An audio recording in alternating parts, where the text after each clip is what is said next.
Nagbabalak nga ang aking asawa na magulam nga ng tinola kaya naman sabi ko sa kanya, manghuli na nga siya ng mga manok. Pero parang nakatunog nga ata yung mga manok para ayaw nga nila magpahuli. Nakaisang takal na nga siya ng bigas ng pagpatuka pero hindi pa sila nagpapahuli. Parang ayaw nga nilang magpaulam. At sabi ko na tamang-tama ngayong tag-ulan ay masarap humigop ng tinolang manok.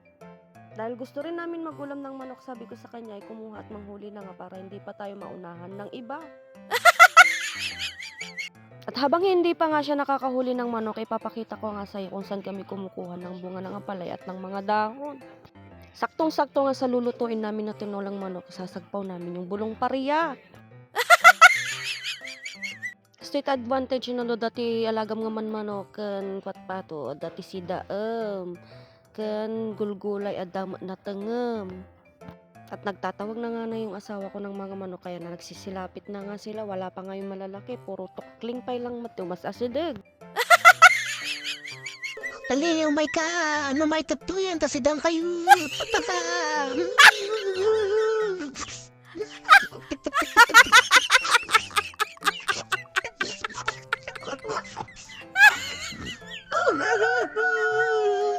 At mukhang matatalino talaga yung mga malalaki. Ayaw magsilapit. Tirahin na natin bago pa tirahin ng iba. Chares. Sakto-sakto dagito yung mula may nga paraya. Nagkaimasan na. Naglalang tuda pay George. Nagimas nga talaga no dati sarilim nga mula. Kagay mo tag si dalata ka mga lakalatan. Ang kapay gumagatangan. Sapay nagingina iti magagatang nga gulay. Iti may sarapet kat bainti. Handa pay kat patawar. Napakasarap nga tong bunga nito, hindi gaanong mapait. Kaya naman halos araw-araw nag-uulam kami ng bunga ng ampalaya. O kaya nagdidingding kami kahit dahon na ng saluyot o dahon ng ampalaya. Napaka-perfect na ikuray. Bekam lang tibasit na kuros na nagima San George.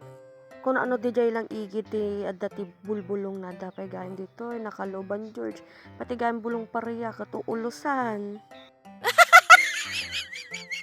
Malamin siguro George kung kailangan ulusan, chares. At dahil hindi pa nga nahuhuli yung kakatayin naming manok, kaya magluluto muna tayo ng champurado. Saktong-sakto hindi pa nga kami nag-uumagahan.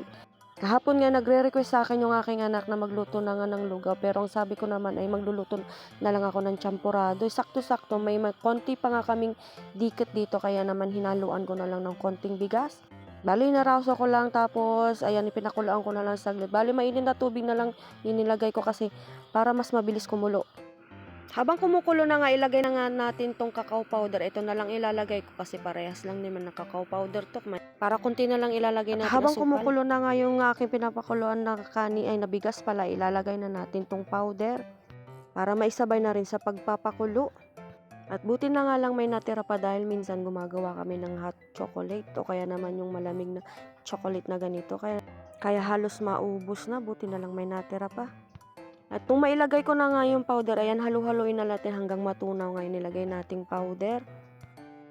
At hindi pa nga luto yung bigas na nilagay natin, ay tatansya-tansyahin na lang natin yung paglagay natin ng tubig para na hindi na maging masabaw yung gagawin natin champurado. At the best nga itong kainin sa umaga lalo na sa tag-ulan dahil nga may bagyo kaya naman napakasarap kumain ng mga ganitong pagkain. Bali saglit-saglitin mo rin itong hahaluin para hindi naman masunog or kaya dumikit sa kaldero yung ating nilulutong champurado. Kailangan dapat halu-haluin natin to. At nung tinitignan ko nga yung bigas at saka nung malagkit ay hindi pa nga masyadong bumubuka kaya naman lulutuin pa natin at hahaluin ng matagal. Tinawag ko nga muna yung aking bunso dito para siya mag-kiwar-kiwar dahil nga pupunta ako sa likod at titignan ko yung hinuhuling manok. Nung makarating nga ako dito sa likod ay nakipagtitigan na lang sa akin yung mga manok. Sabi nila sa akin yan yung kakain sa atin kaya wag tayong lalapit.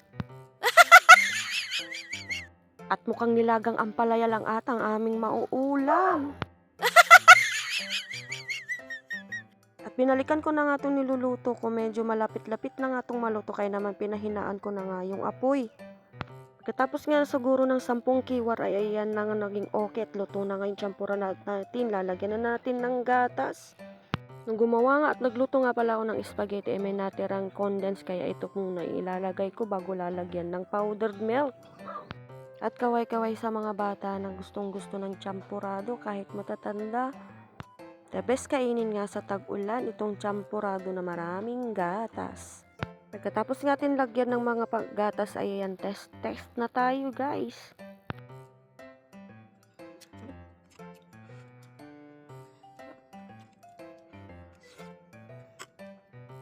Matikpan ko na at maging okay na ngayong aking kinakain. Tinawag ko naman ng aking bunso para kumain na rin. Nilagyan ko na nga rin pala ng condensed at ng powdered milk. Dahil inutusan ko siya at sabi niya kasi bigyan niya si lolo niya, kaya naman pinutusan ko na bigyan na rin at nung una kong tinimplahan. Tinanong ko nga rin pala yung anak ko kung pasado yung niluto ko. Sabi naman na niya, nagimas ka no. Pagkatapos ko nga kumain ng breakfast na champurado, ayan, sinimulan ko na rin i-prepare ang lahat ng gagamitin at lulutuin ng aking asawa. Una kang ginawa, ayan, ninatong ko na nga yung bulong pareya, tapos nagpakuha na rin ako kay Lolo Boy ng 2 papaya doon sa garden namin, chares. At ayan na nga pala, yung nakipagtitigan sa aking manok, ayan ka ngayon. Ay na, Apo George, nagdarakal, dagiti bulong pareyamin, naglalang to George, nagimasan. At kahit nga marami kaming ilagay na dahon ng ampalaya, hindi magiging mapait yung kanyang sabaw. Magbabalat na tayo ng 2 papaya. Yan. Tapos nagpakuha din pala ako ng dahon ng malunggay. Hindi ko na siya tatanggalan ng ganito niya. Ganyan na lang natin siyang ilalagay. Gusto kasi yung ganito na ilalagay sa tinola. Yung hindi mo na dahon-dahonin. Kasi, ayan, kinakatay na nga yung manok.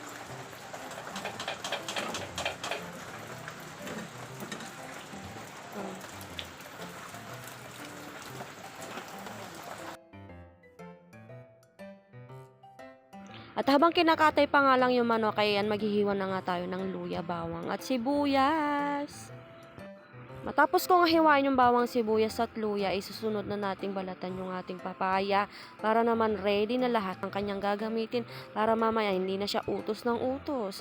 Ganyan kasi ito magluto, may assistant. Mukhang bata pa nga itong 2 papaya na kinuha ni Lolo Boy kasi wala mga buto-buto.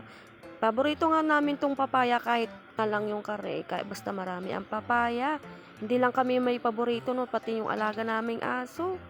At sinimulan na nga rin pala ng aking asawa na igisa yung manok, kaya naman nakapag-aro na siya kanina kasi nag-una nga siya nagsain ng kanin, ay ng bigas pala. At habang siya ay nagluluto, umupo na ang George, tamang chismis at marites lang ang person. Pagkatapos niya nga igisa, ayan, kumukulo na, nilagyan niya na kanina pala ng tubig, kasi ngayon kumukulo na. Papalambuti kasi medyo matanda na nga yung manok. Fast forward na nga yung malambot-lambot yung manok, ilagay na nga natin tong papaya.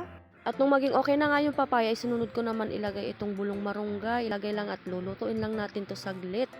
Ganyan kasi yung gusto ko pag sa tinola, hindi mo natatanggalin yung kahoy-kahoy niya. Rurusam to damdaman, numangmangan habang mangmang ka, grururus ka ti marunggay.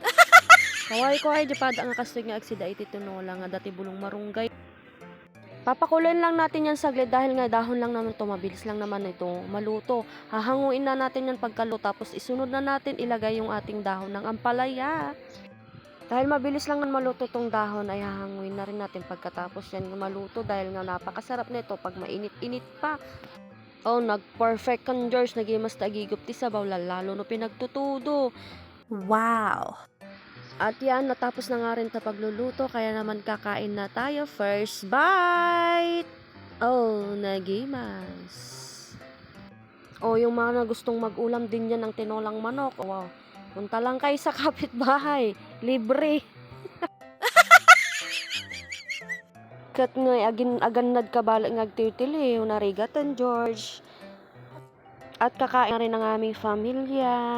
Ipapakita ko sa iyo kung paano kumain ng malunggay pag walang may tangkay-tangkay o ganyan. Nagimasan George. O siya, hanggang dito lang ang aking video. Salamat sa panonood. Bye!